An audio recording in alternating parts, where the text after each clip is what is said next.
Hello class 9th। आज हम श्यामचरण दुबे द्वारा लिखित उपभोक्तावाद की संस्कृति चैप्टर पढ़ेंगे। इनका जन्म 1922 में मध्य प्रदेश के बुंदेलखंड क्षेत्र में हुआ था।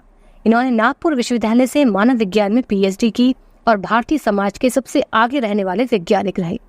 1996 में इनका देहांत हो गया। उपभोक्तावाद की संस्कृति एक निबंध है जो बाजार की गिरफ्त में आ रहे समाज की वास्तविकता को दिखाता है। उपभोक्तावाद किसे कहते हैं? उपभोक्तावाद का अर्थ है किसी भी प्रोडक्ट या सुख सुविधाओं का उपयोग करना। ये एक ऐसी प्रवृत्ति है जिसमें मानव समाज आए दिन दिखावे की तरफ बढ़ता जा रहा है। लेखक का मानना है कि हम विज्ञापन की चमक दमक के कारण वस्तुओं के पीछे भाग रहे हैं। हर कोई दिखावे की जीवन शैली अपना रहा है, जो कि एक चिंताजनक बात है। जैसे जैसे ये दिखावे की संस्कृति फैलेगी, सामाजिक अशांति भी बढ़ेगी। तो आइए जानते हैं और समझते हैं कि लेखक उपभोक्तावाद की संस्कृति के बारे में क्या बता रहे हैं। लेखक कहते हैं कि उपभोक्तावाद की एक नई जीवन शैली के कारण धीरे धीरे सब कुछ बदलता जा रहा है। हर कोई अपने उत्पादन को बढ़ाने पर जोर दे रहा है। सभी अपने प्रोडक्ट्स को नई टेक्निक्स के जरिए हमारे लिए और बेहतर बनाकर मार्केट में ला रहे हैं। हर कोई अपने प्रोडक्ट्स का हमारे सुख और बेहतर उपयोग का लालच देते हैं, जिससे जाने अनजाने हम उन चीजों की तरफ आकर्षित होते जा रहे हैं। सुख सुविधाओं की चीजों से भरा बाजार हमें लुभाने के लिए जी तोड़ मेहनत में लगा रहता है। अगर टूथपेस्ट की ही बात करें तो मार्केट में कई प्रकार के टूथपेस्ट आते हैं। कस्टमर को लुभाने के लिए दुकानदार कई प्रकार के टूथपेस्ट हमारे सामने रख देते हैं, जैसे दांतों को चमकाने, मसूड़ों को मजबूत करने, मुंह की दुर्गंध हटाने, बबूल और नीम के, और कुछ तो ऋषि मुनियों द्वारा प्रमाणित रहते हैं। पेस्ट अच्छा होने के साथ साथ लोगों को लगता है कि उनके पास ब्रश भी अच्छा होना चाहिए। मुंह की दुर्गंध हटाने के लिए बाजार में अलग अलग कंपनी के माउथ वॉश भी मिल जाते हैं। इस प्रकार सामान की लिस्ट लंबी होती चली जाती है। मेकअप प्रोडक्ट की बात करें तो हर महीने नए प्रोडक्ट आते ही रहते हैं। अब साबुन को ही ले लो, मार्केट में अलग अलग कई तरह के साबुन हमारे सामने रख दिए जाते हैं।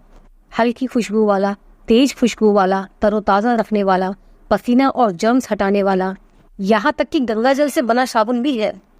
और अगर फिल्म स्टार्स उन साबुनों के ऐड करते दिखते हैं तब सभी के मन में और लालच आ जाता है फिल्म स्टार्स के मनपसंद साबुन खरीदने का, क्योंकि अपनी खूबसूरती के साथ तो कोई भी कॉम्प्रोमाइज नहीं करना चाहेगा। लेडीज को अपने ड्रेसिंग टेबल पर महंगे मेकअप प्रोडक्ट्स रखने का बहुत शौक होता है, जिनमें महंगे परफ्यूम्स भी होते हैं। और अगर परफ्यूम पर पेरिस का नाम हो तब तो कहने ही क्या। इस मामले में अब जेंट्स भी किसी से पीछे नहीं है। उनके लिए भी मार्केट में एक से एक चीजें आ गई हैं। वो हैंडसम दिखने के लिए कोई कसर नहीं छोड़ते।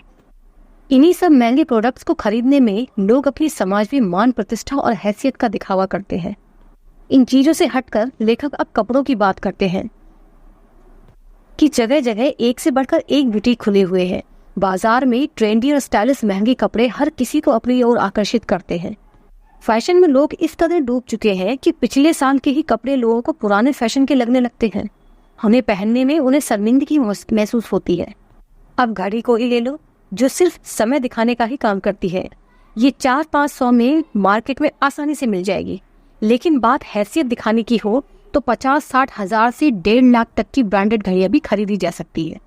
लोग अपने घरों में दिखावे के लिए कीमती म्यूजिक सिस्टम और कंप्यूटर भी रखते हैं। आगे और सुनिए, लेखक कहते हैं कि खाना खाने और विवाह करने के लिए लोग 5 स्टार होटल्स बुक करने लगे हैं।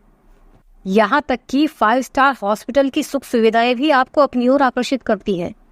5 स्टार स्कूल्स तो बन ही चुके हैं, शायद बहुत जल्दी कॉलेज और यूनिवर्सिटीज भी बन जाए। ये सब देखकर लगता है कि हम भारतीय लगभग पूरी तरह से विदेशी कल्चर को अपना चुके हैं। हैरानी की बात है कि अमेरिका और यूरोप के कुछ देशों में तो वहाँ के लोग मरने के पहले ही अपनी कब्र भी बुक कर लेते हैं। उन्हें अपनी कब्र के पास हरी घास, खूबसूरत फूल और म्यूजिक जो भी चाहिए वो सब पहले ही बुक हो जाता है। ये सब पैसे की ही तो माया है। लेखक कहते हैं कि जिस हिसाब से भारतीय लोग विदेशियों को फॉलो कर रहे हैं, वो दिन दूर नहीं जब ऐसा यहाँ भी होने लगेगा। अपनी इसी दिखावे की हैसियत को बनाए रखने के लिए लोग कभी कभी हंसी के पात्र भी बन जाते हैं। लेखक के अनुसार उपभोक्तावादी समाज की तो ये मात्र एक छोटी सी झलक ही है। लेखक कहते हैं कि आने वाले टाइम में इसके गंभीर परिणाम हो सकते हैं, क्योंकि आज की जो हमारी संस्कृति है वो अनुकरण की संस्कृति है, यानी फॉलो करने वाली। और हम लोग सिर्फ विदेशी संस्कृति को ही फॉलो कर रहे हैं, अपनी संस्कृति को छोड़कर। आंखें बंद करके हम लगातार दिखावे की दुनिया की तरफ बढ़ते जा रहे हैं। प्रोडक्ट्स के दिखाए जाने वाले तरह तरह के एड्स हमें अपनी तरफ खींच रहे हैं। इसके गंभीर परिणामों के बारे में सोचकर लेखक चिंता करने लगते हैं। वे कहते हैं ये आलू के chips, cold drinks, fast food सब कूड़े के समान हैं, जिनसे हमारे जीवन की गुणवत्ता नहीं सुधर सकती। अगर ऐसे ही चलता रहा तो दिखावे की इस संस्कृति के कारण सामाजिक अशांति भी बढ़ सकती है। हमारा लक्ष्य क्या है हमें नहीं पता, बस इस अंधी दौड़ में हम भागते जा रहे हैं। ये एक बहुत बड़ा खतरा और भविष्य के लिए एक बहुत बड़ी चुनौती साबित हो सकती है। तो बच्चों, आज के लिए इतना ही। चैनल को लाइक सब्सक्राइब कीजिए। मिलते हैं नेक्स्ट वीडियो में। Okay, bye.